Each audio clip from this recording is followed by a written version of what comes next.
Have you ever been short on money right before payday and thought to yourself, I'll just take out a quick payday loan and pay it back on my next check?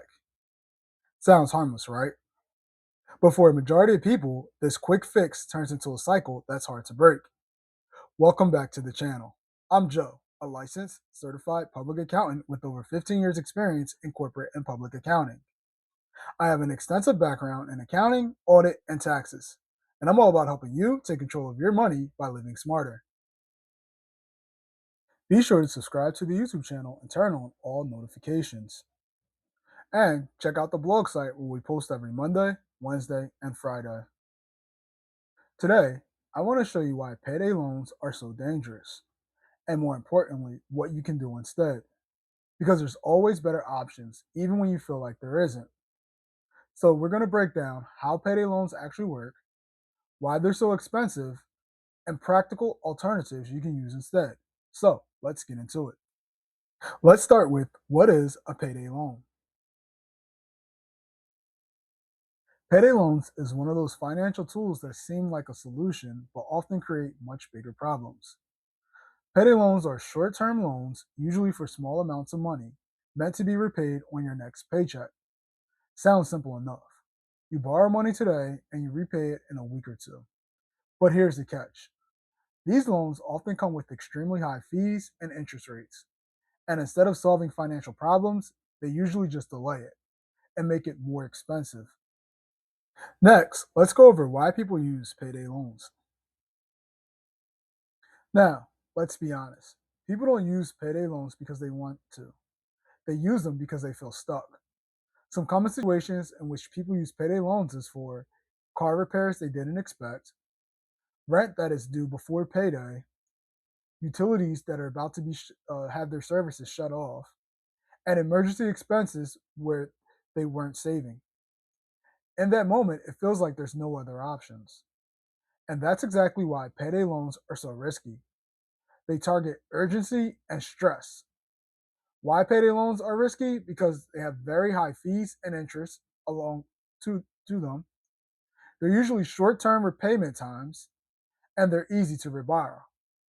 This can create a long-term debt from short-term needs.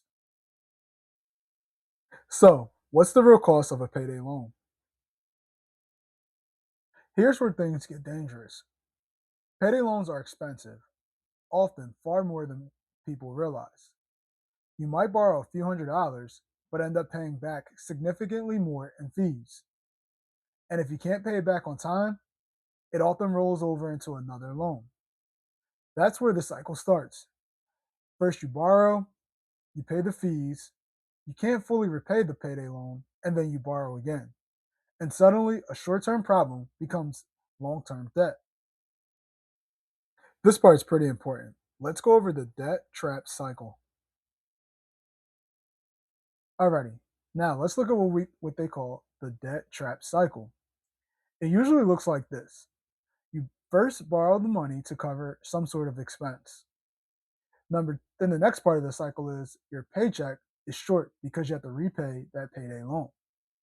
And then the third part is you don't have enough again. So then finally you take out another loan and the cycle continues to repeat itself and the debt continues to grow. It's not about poor decisions, it's about limited options in the moment.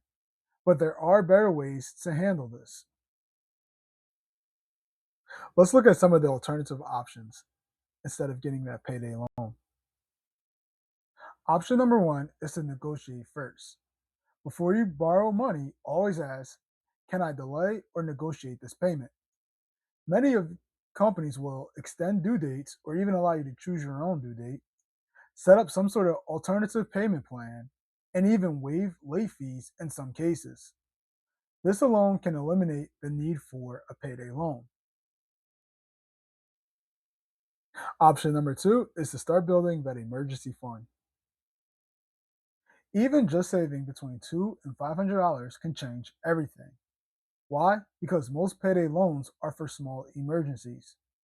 If you already have a buffer, you don't need to borrow at all. Start small.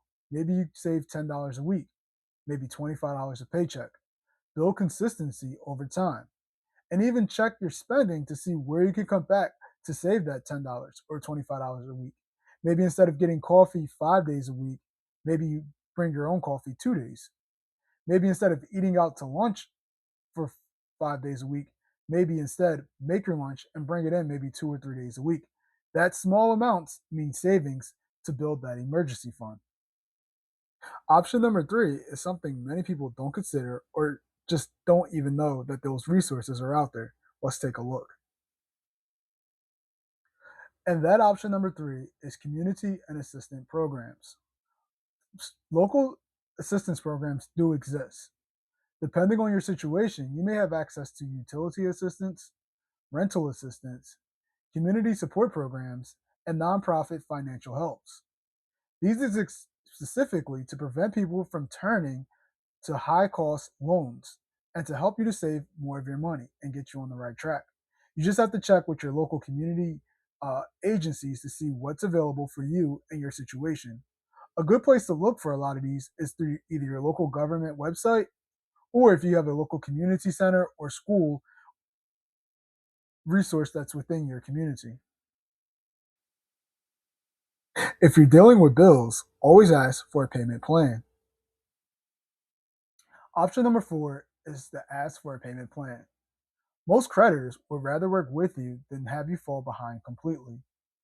Even splitting a bill into smaller payments can reduce your stress, avoid late fees, and prevent borrowing altogether. This is one of the biggest things I stress to a lot of clients is don't be afraid to call your creditors and ask them for smaller payments. Trust me, they'd rather take the smaller payment knowing that they're helping you out and they're getting their guaranteed pay versus you falling behind, avoiding late fees, and then they have to write off the debt. So it's always best to give your creditors a call first before you do anything to see what kind of other alternative payment plans you could come up with. Here's the most important part of all of this. Payday loans feel like a solution because they solve today's problem, but they often create tomorrow's problem. The goal isn't just to get through this week, it's to avoid repeating the same cycle next month. That means shifting from how do I fix this fast to how do I prevent this from happening again. You have to change your mindset first to start thinking not how to fix it fast, but how to avoid it altogether. And the way to do that is to start building that emergency fund, even with a small amount. If you have to take $10 to $20 a week, building that egg nest is very important. Checking in your community for local assistance programs. This can help you to avoid those payday loans by getting those utility assistance, rental assistance, and community support programs that can help you with the financial help of how not to get into that same debt cycle we talked about earlier. And then also making sure you're negotiating, calling those creditors and seeing how you can negotiate either changing your payment date, changing your payment plan and making it smaller, whatever you have to do, that is the best way to change your mindset by getting on the right track to avoid this debt cycle. At the end of the day, payday loans aren't just about money. They're about urgency, stress, and lack of options.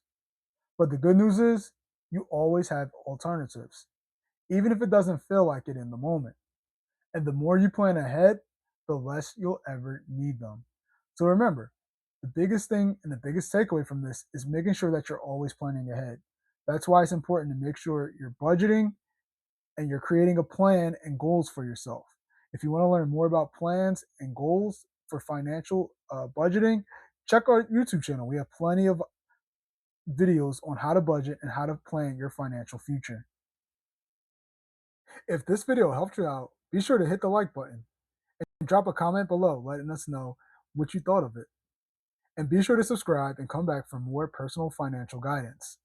Thanks for watching, and I'll see you guys next week when we talk about how to set up a no spending plan.